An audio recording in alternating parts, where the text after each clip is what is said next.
billahi mineşşeytanirracim. Bismillahirrahmanirrahim.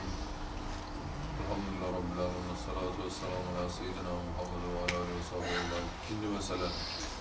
Kardeşlerim, Eskişehir Hapishanesi'nde ahir zamanın hadisatı hakkında gelen rivayetlerin tevilleri mutabık ve doğru çıktıkları halde ehli ilim ve ehli iman onları bilmemelerinin ve görmemelerinin sırrını ve hikmetini beyan etmek niyetiyle başladım.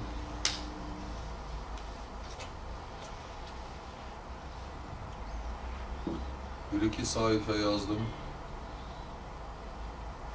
Perde kapandı, geri kaldı.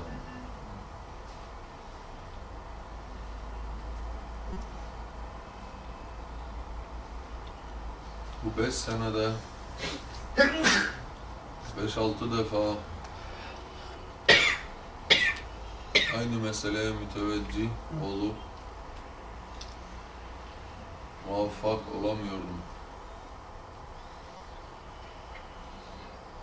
Yalnız o meselenin teferruatından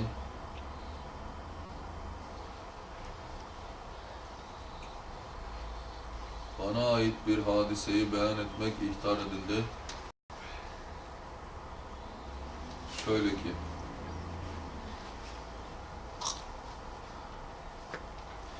Hürriyet'in bidayetinde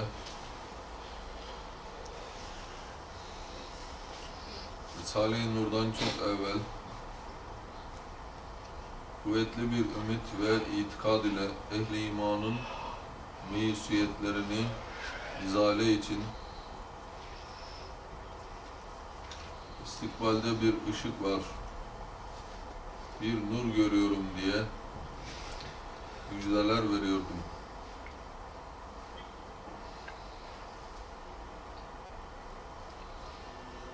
Hatta Hürriyet'ten evvelde talebelerime beşaret ederdim. Tarihçe hayatımda merhum Abdurrahman'ın yazdığı gibi Sünnihat Mısırlı risalelerde dahi ben bir ışık görüyorum.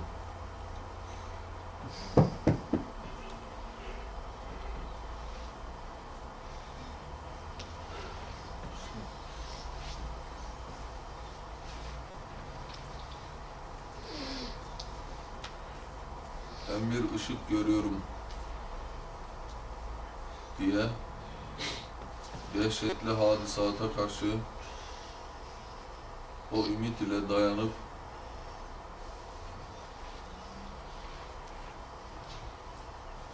mukabele ederdim. Ben de herkes gibi o ışığı siyaset aleminde ve hayat içtimai İslamiye'de çok geniş bir dairede tasavvur ederdim.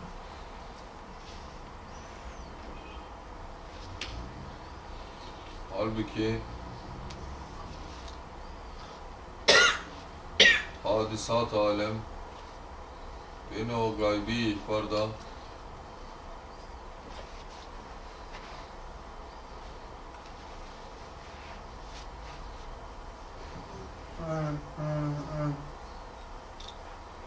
ve beşarette bir derece tekzip edip ümidimi kırardı. Birden bir ihtar-ı gaybi ile kati kanaat verecek bir surette kalbime geldi. Denildi ki, ciddi bir alaka ile senin eskiden beri tekrar ettiğin bir ışık var, bir nur göreceğiz diye müjdelerin tevili ve tefsiri ve tabiri sizin hakkınızda belki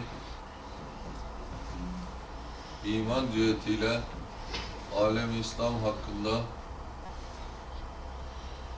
dahi en ehemmiyetlisi Risale-i Nur'dur. Bu ışıktır, seni şiddetle alakadar etmiştir.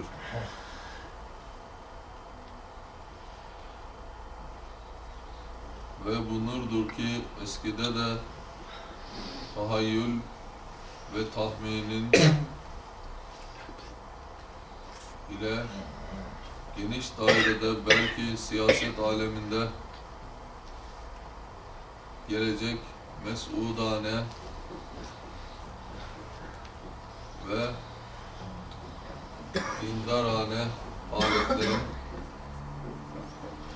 ve vaziyetlerin mukaddemesi ve müjdecisiyken bu muaccel ışığı, o müeccel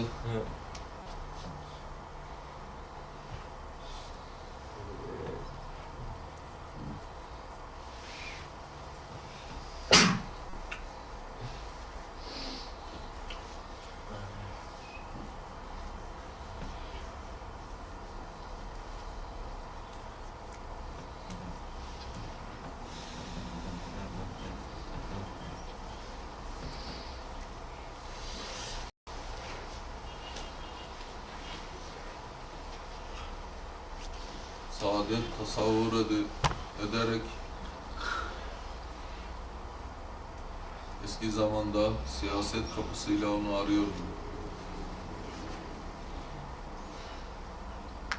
Evet, 30 sene evvel bir hissi kablel vuku ile hissettin.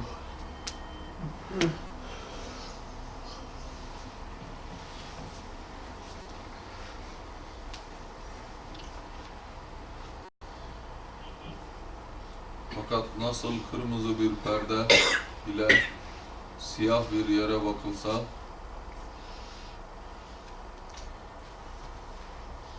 karayı kırmızı görür.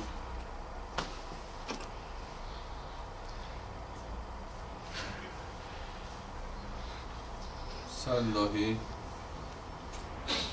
doğru gördün. Fakat yanlış tatbik ettin.